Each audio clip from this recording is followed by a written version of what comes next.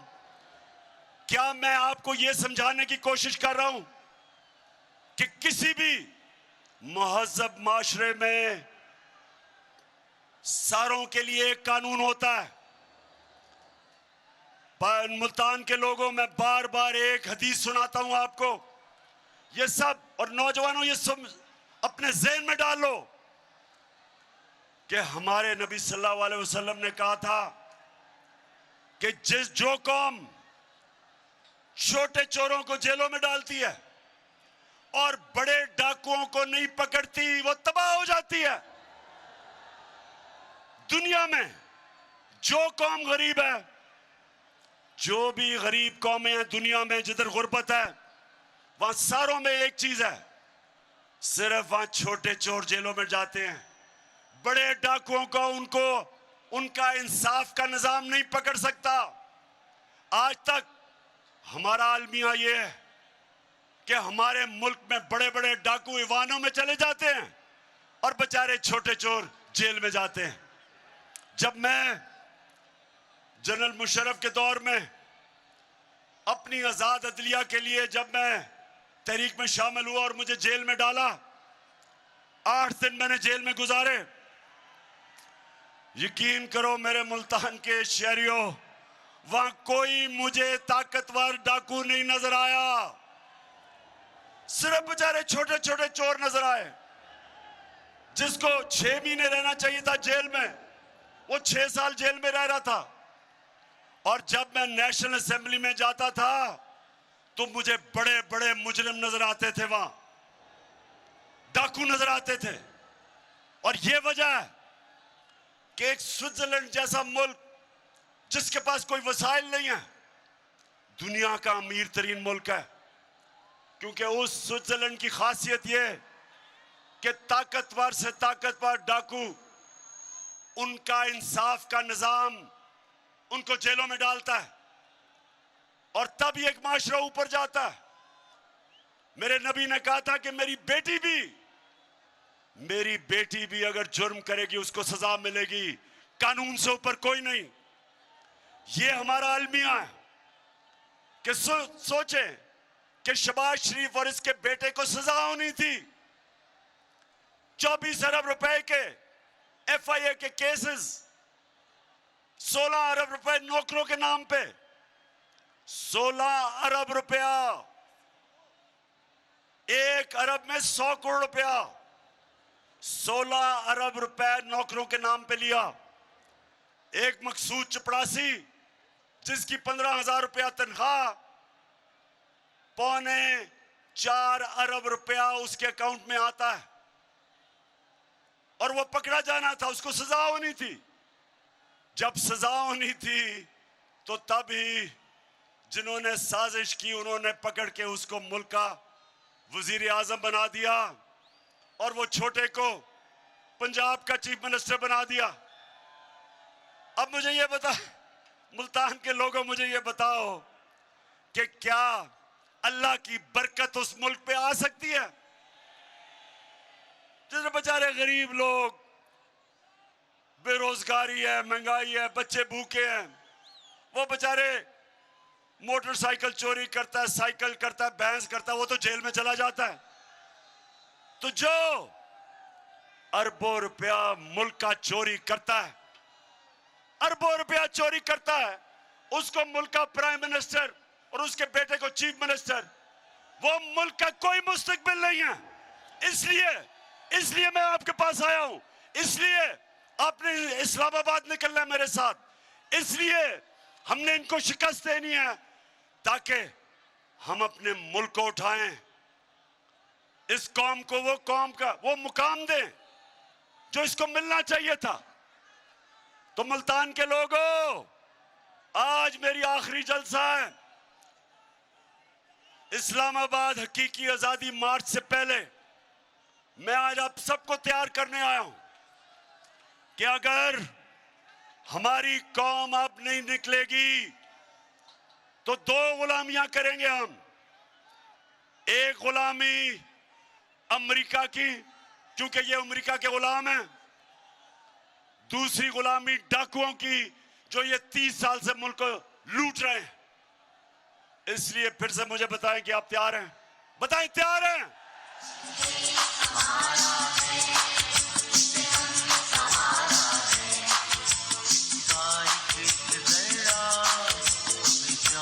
प्यारा है इसका एक जरा जान से प्यारा है।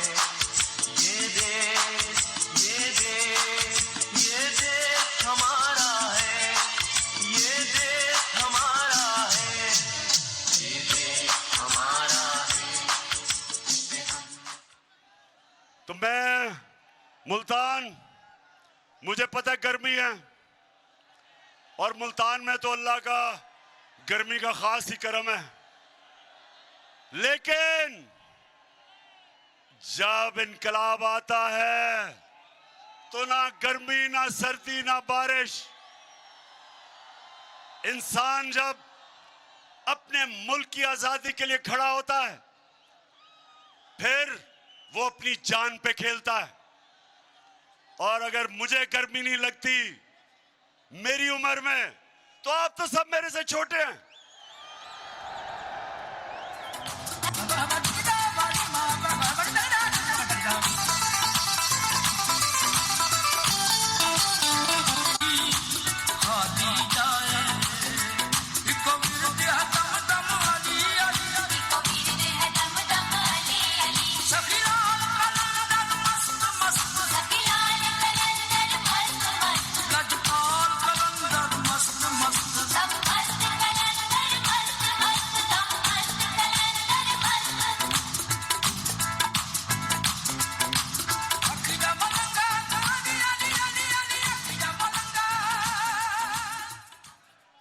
मैंने जब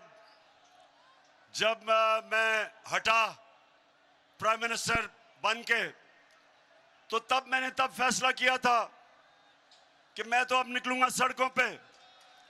और मैंने सोचा था कि चाहे मुझे अकेला भी निकलना पड़े तो मैं निकलूंगा,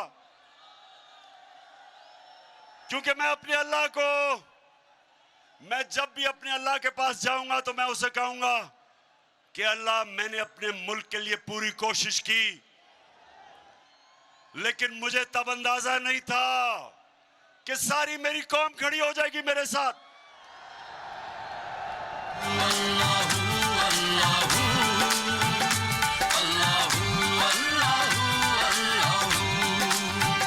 ये ज़मीं जब न थी, ये जहां जब न था, ये ज़मीं जब न थी, ये जहां जब न था, ये ज़मीं जब न थी, ये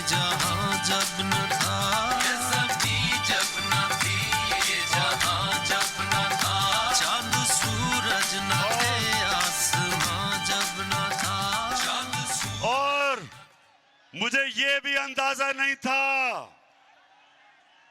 कि इस मुल्क की हमारी बाशऊर और दिलेर ख्वातीन वो भी निकलाएंगी, और मुझे ये भी अंदाजा नहीं था कि हमारे स्कूल के बच्चे भी तैयार हो जाएंगे। और फिर हर शोबे से, हर जगह से मुझे मेरी कौम के लोगों ने कहा कि हम तुम्हारे साथ निकलेंगे। पुलिस वालों ने, उन्होंने कहा जी हमारी ड्यूटी है लेकिन फिक्र ना करें, हमारे घर वाले सारे आ रहे हैं। सिविल सर्विस सबसे डरपोक होते हैं, वैसे सबसे बुज़दिल ब्यूरोक्रेसी होती है। उन्होंने भी कह दिया कि हमारी फैमिली आपके साथ आ रही है। और हमारे फौजी उधर भी वैसे ही पिंडी पास है, वहां से तो वही तैयार हुए हैं फैमिलीज आने के लिए।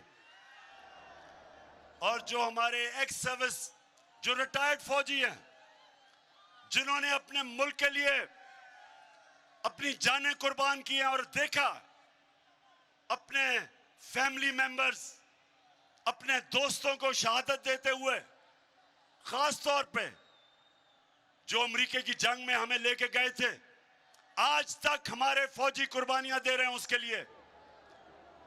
तो जिनको खास एहसास है और जिनको पता है कि आजादी कितनी जरूरी है कौम के लिए, गुलाम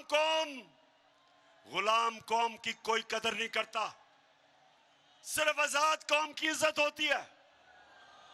तो जो है हमारे रिटायर्ड फौजी, वो भी सारे तैयार हैं, वो भी आ रहे हैं।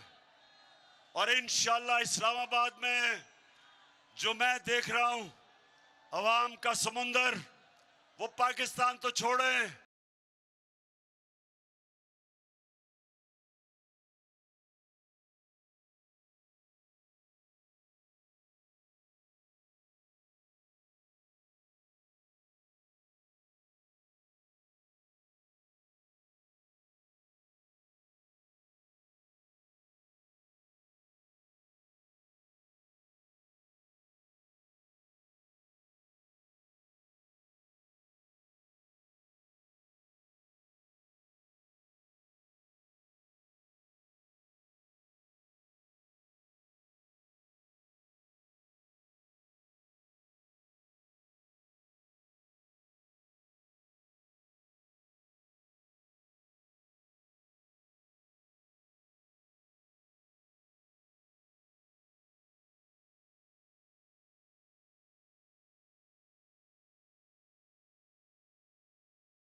सुल्तान, ये सियासत से बात ऊपर चली गई है,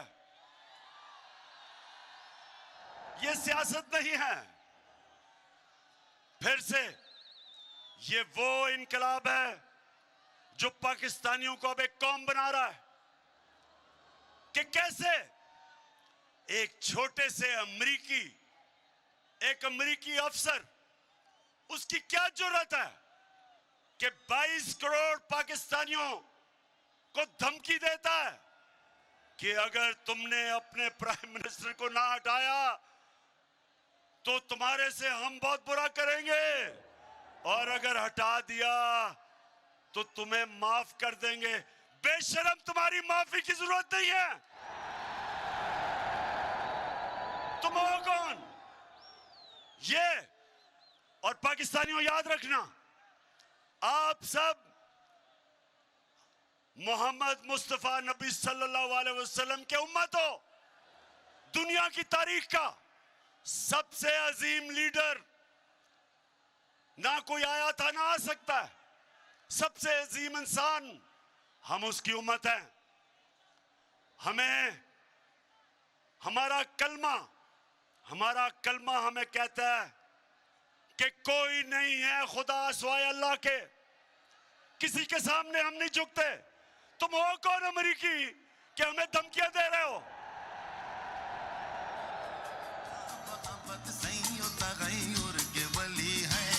हम मुस्तफा भी हैं।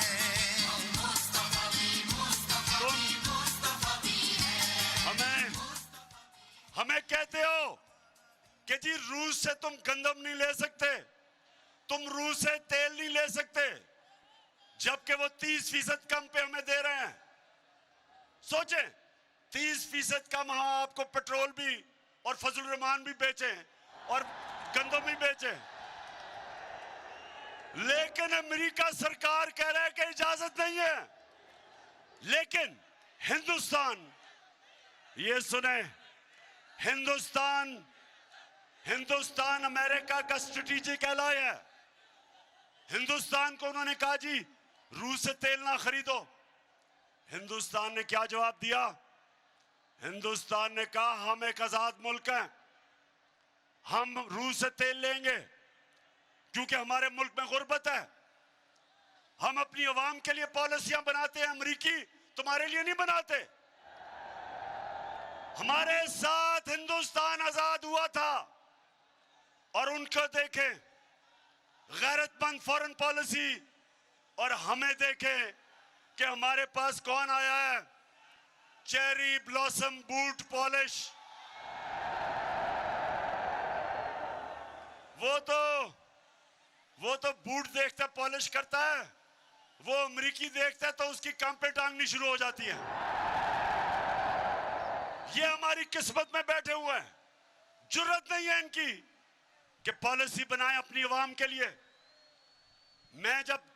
मैंने उनको वाजे कहा, मैंने कहा देखो हम दोस्ती सबसे करेंगे, हम कोई किसी से दुश्मनी नहीं चाहते, हम दोस्ती चाहते हैं, लेकिन हम गुलामी किसी की नहीं करेंगे। आपकी जंग में शिरकत करके, अमेरिका की जंग में शिरकत करके 80,000 पाकिस्तानियों की हमने कुर्बानी दी। आपने हमारा शुक्रिया भी किया, आपने यह भी कहा कि शुक्रिया पाकिस्तान, हमारी जंग में आपने अपने लोगों को कुर्बान किया। एक दफा नहीं कहा शुक्रिया हमारे। और खास तौर पे मैं आज कहना चाहता हूं, क्योंकि मैं कबायली इलाके को सबसे बेहतरीन आपसे जानता हूं, कबायली इलाका हमारा उजड़ गया, 35 लाख लोगों ने नकल मकानी की, उनके कितने लोग शहीद हुए आपको अंदाजा भी नहीं। ड्रोन अटैक्स हो रहे हैं, उधर से बीच में फंसे हुए हैं बेचारे लोग। सारा हमारा कबायली इलाके के लोग, कोई कराची भाग रहा है, कोई नकल मकानी कर रहा है। स्वात में 40 लाख लोग स्वात से निकले। कोई मुझे बताए क्यों? हमने क्या गलती की थी? क्या हमारा क्या कसूर था कि हमारे 80,000 लोग, हमारे 6,500 फौजियों ने कुर्बानियां दी? तो क्या हमारी गलती थी? हमारी किससे लड़ाई थी? सिर्फ हमारी यह गलती थी कि हमारा जो उस वक्त का सरबराह था, जब उसको धमकी मिली तो उसमें इतनी दिलेरी नहीं थी कि अपने लोगों के लिए खड़ा होता। उसने घुटने टेक दिए और पाकिस्तान को नुकसान करवाया। इसलिए जब उन्होंने मेरे से कहा कि जनाब हमें अफगानिस्तान के लिए यहां बेसिस चाहिए, जब इंटरव्यूअर ने मेरे से पूछा तो मैंने इसलिए उसको एब्सोल्युटली नॉट इसलिए कहा। दिल में होनी इंसाफ को हो इंसाफ कहे इमरान खान। तो चली है अब तहरीक के होगा ठीक ये प्यारा पाकिस्तान। दिल में होनी इंसाफ को हो इंसाफ कहे इमरान खान। तो चली है। मैंने इसलिए इनकार किया, मैंने उनको वाजे कर दिया। मैंने कहा हम आपके साथ अमन में हमेशा शिरकत करेंगे, लेकिन आपकी किसी जंग में, पाकिस्तान किसी की जंग में शिरकत नहीं करेगा। क्योंकि मुझे आप 22 करोड़ पाकिस्तानियों ने मुंतखब किया था। मेरा काम है कि आपकी जान और माल की हिफाजत करूं, आपकी बेहतरी का सोचूं। मुझे क्या कि दूसरे कोई और मुल्क की जंग है, हमें कहते जी रूस और यूक्रेन की जंग है तो आप मजम्मत करें। भाई हमारा उस जंग से क्या ताल्लुक है? हम क्यों आपके बीच में पड़े हैं? कश्मीर में जो बेचारे कश्मीरियों से जुल्म हो रहा है, आपने कभी मजम्मत किया हिंदुस्तान से? आपने कभी कहा हिंदुस्तान से कि आप कश्मीरियों पे जुल्म कर रहे हैं? क्यों नहीं आप बोलते? क्योंकि हिंदुस्तान से आपकी दोस्ती है। जो फलस्तीन में जो इस्राइल कर रहा है, जो उन बेचारे लोगों की जमीनें ले रहा है, जो बेचारी अभी एक उनकी सहाफी को दिन दिहाड़े उसे कत्ल किया, क्या कभी अमेरिका में जुर्रत है उसको इस्राइल को मजम्मत करने की? क्या यूरोप को में जुर्रत है? तो हमें क्यों कहते हो कि हम आपकी जंग में शिरकत करें? हम आपके गुलाम हैं। हम क्या हैं? हम आपके कमी हैं। इनको बुरी आदतें पड़ी हुई हैं। पाकिस्तानियों, इनको बुरी आदतें कैसे पड़ी कि इनके पास, इनको किससे, एक तरफ था जरदारी और दूसरी तरफ नवाज शरीफ, उन दोनों के पैसे बाहर पड़े हैं। उनके अरबों अरबों डॉलर्स इस मुल्क से बाहर पड़े हैं। उनकी जायदादें बाहर पड़ी हैं। उनको पता है कि जिस वक्त उन्होंने इनको नाराज किया तो इनकी जायदादें वो जब्त कर देंगे। जिस तरह आज वो रूसियों की जायदादें और पैसा जब्त कर रहे हैं, डरे हुए हैं। ये पैसे की पूजा करने वाले, ये पैसे के गुलाम, उसकी वजह से ये उनके गुलाम हैं। 400 ड्रोन अटैक हुए पाकिस्तान में।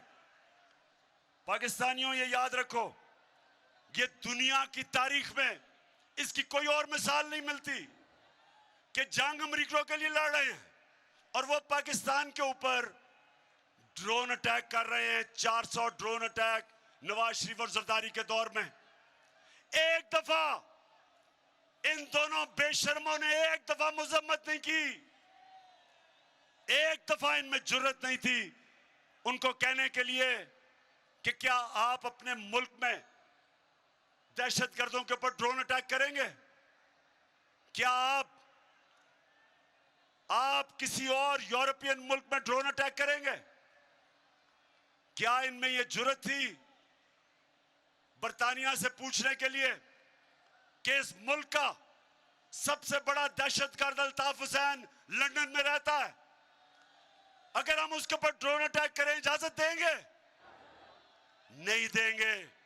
वो कहेंगे हमारी अदालतों में आओ, साबित करो कि ये वाकई दहशतगर्द है। जब तक आप नहीं करोगे अदालतों में तो हम आपको कुछ इजाजत नहीं देंगे। हम बल्कि उसको जेल में भी नहीं डालेंगे। तो हमारे मुल्क में 400 ड्रोन अटैक, जब ऊपर से बम फटता था 4000 मील दूर बैठ के कंप्यूटर के ऊपर बटन दबता था और हमारे कबाली इलाके में लोग मर जाते थे। कभी किसी ने पूछा कि क्या वाकई नीचे दहशतगर्द थे? अपने मुल्क में तो कहते हो अदालतों में जाओ, हमारे मुल्क में खुद ही फैसला करते हो कौन दहशतगर्द है, खुद ही कत्ल कर देते हो। सारे इंसानी हकूक के खिलाफ, इंटरनेशनल लॉ के खिलाफ, हर किस्म कानून के खिलाफ आप हमारे लोगों को कत्ल कर रहे थे। और 2 मुल्क के सरबराह एक दफा इनके मुंह से ये नहीं निकला कि जी ये आप अगर और दुनिया में किसी मुल्क में नहीं करते तो हमारे मुल्क में क्यों कर रहे हो? हम तो आपकी जंग लड़ रहे हैं। और जो लोग मरते थे ड्रोन अटैक्स पे, वो पाकिस्तानी फौज पे बदला लेते थे, हमारे पे लेते थे। इसलिए मेरे पाकिस्तानियों, हमने इन चोरों को और अमेरिकन के गुलामों को इस मुल्क की किसी सूरत इस मुल्क के सरबराह नहीं रहने देना। इसलिए हमने निकलना।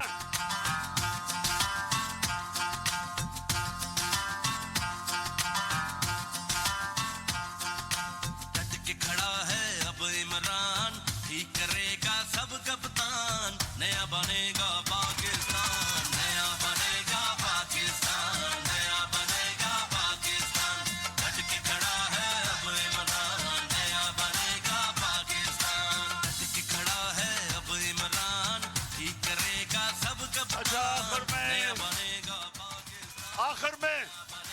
मुल्तान, अच्छा जी, अब मैंने फैसला करना है कि किस दिन आपको मैंने इस्लामाबाद बुलाना है।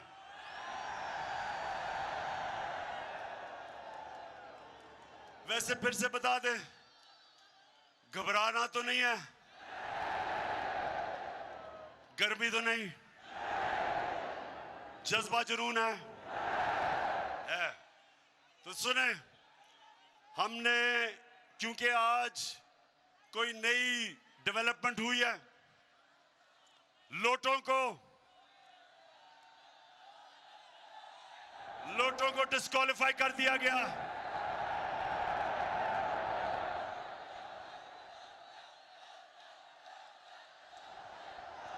लिहाजा मैंने इतवार को पेशावर में अब अपनी कोर कमेटी को बुलाया है और आपको भी बता दूं, फैसला अब हमने करना है 25 और 29 मई के बीच में। इंशाल्लाह परसों मैं आपको वाजे कर दूंगा ताकि आपको पूरा टाइम मिल जाए, तैयारी का टाइम मिल जाए। तो 25 से लेके 29 तक आपको डेट परसों मिल जाएगी। मैं चाहता हूं आप सब तैयारी करें। ख्वातीन आपने अलहदा तैयारी करनी है, नौजवानों अलहदा करनी है, मुल्तान के लोगों अलहदा करनी है। और इंशाल्लाह अवाम का समुंदर जब आएगा तो हमने सिर्फ एक चीज उनसे मांगनी है, एक चीज मांगनी है, असेंबली जिस दिन कब डिसॉल्व होगी और इलेक्शन कब अनाउंस करेंगे। मुल्तान की मैं सारी अपने member of parliament, MPs, MNAs, सारे जितने मेरे ऑर्गेनाइजर्स, मैं आज सबको, आपको भी, मैंने आप सबको आज खराज तहसीन पेश करता हूं कि मैंने इतना बड़ा जलसा मैंने कभी मुल्तान की तारीख में नहीं देखा। मुबारक हो आपको। पाकिस्तान जिंदाबाद।